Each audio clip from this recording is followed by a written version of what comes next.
जैश जैसे आतंकवादी संगठनों को जोड़ा गया। यह भी अपने में करिश्माई काम था। यह परिस्थिति इसलिए बनी क्योंकि इसके ठीक एक साल पहले उरी की घटना के भारत की सेनाओं ने सीमा पर जाकर सर्जिकल स्ट्राइक की थी। हमने दुनिया को बताया कि आतंकवाद के खिलाफ हम सरहद के इस पार भी मारेंगे और जरूरत पड़ी तो आतंकियों के घर में घुसकर भी मारेंगे। यह बदलाव प्रधानमंत्री मोदी जी के नेतृत्व में आया। अध्यक्ष महोदय, यह वही नीति है जो पहले की सरकारों को भी अपनानी चाहिए थी।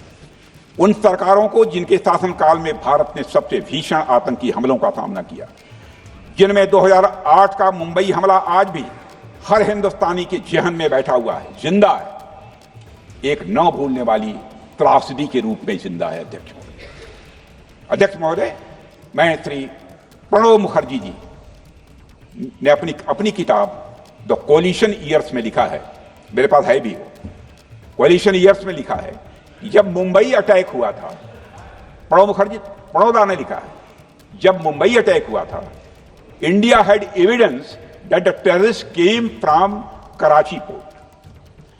पाकिस्तान के नॉन स्टेट एक्टर्स के बहाने पूरी दुनिया में को पूरी दुनिया में कोई मान नहीं रहा था।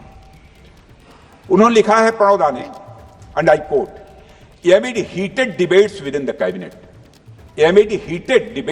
cabinet, there was a demand for military intervention which I rejected. यह उन्होंने लिखा, मैंने नहीं लिखा, अनकोट। अध्यक्ष महोदय, भारतीय विदेश सेवा के एक वरिष्ठ अधिकारी ने भी अपनी किताब में इस बात की पुष्टि की है, जिनका नाम है अजय विसारिया, और वो शायद फॉरेन सेक्रेटरी थे, कि मुंबई हमले के तुरंत बाद एक उच्च स्तरीय बैठक हुई थी जिसमें तत्कालीन विदेश मंत्री प्रणोदा ने पूछा, व्हाट शुड बी डन। तो विदेश सचिव शिवशंकर मेनन जी ने सुझाव दिया कि भारत मोरदके में लश्कर तोयबा के मुख्यालय पर क्रूज मिसाइल से हमला कर सकता है। यह सुनकर प्रणोदा ने चश्मा उतारकर साफ किया और सभी अधिकारियों को धन्यवाद देकर बैठक समाप्त कर दी।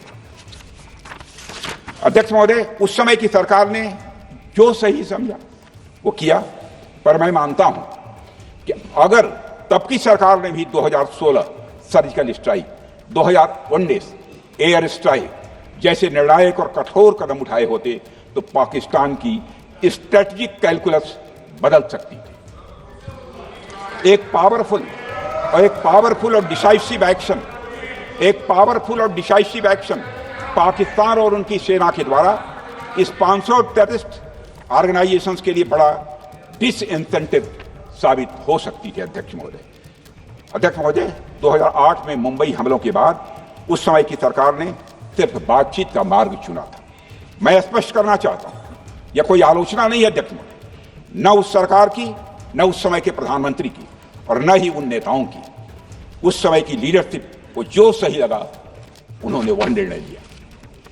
अध्यक्ष महोदय, बस मैं इतना ही कहना चाहता हूं कि आज का भारत अलग सोचता है और अलग तरीके से काम करता है। हमारा मानना है कि आपका प्रतिद्वंदी आतंक को रणनीति बना चुका हो और बातचीत की भाषा नहीं समझता हो तो standing firm and being decisive के अलावा कोई विकल्प नहीं बचता है। अध्यक्ष महोदय, आज हमारे प्रधानमंत्री मोदी जी के नेतृत्व में भारत वह देश नहीं रहा जो पहले था। Two-day doziers have been replaced by decisive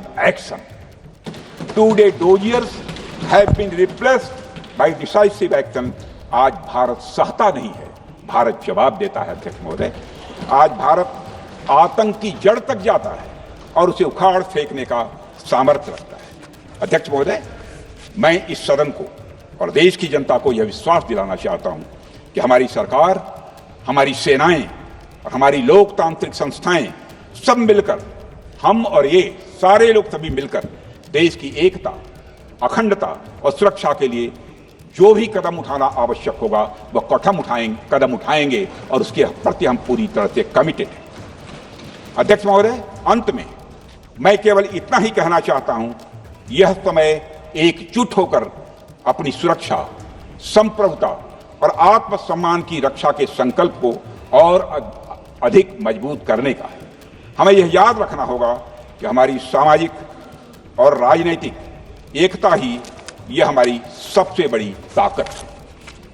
अध्यक्ष महोदय, आतंकवाद को समर्थन देने वालों को यह स्पष्ट संदेश चला गया है कि भारत अपनी मातृभूमि की रक्षा के लिए पूरी तरह से संकल्पबद्ध है। आइए हम सभी दलगत भाव से ऊपर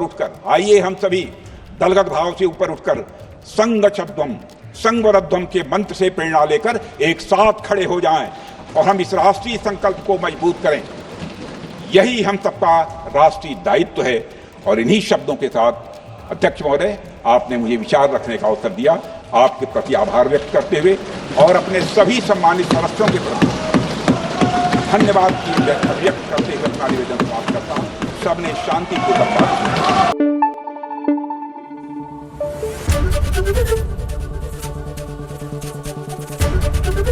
की। एबीपी न्यूज आपको रखे आगे।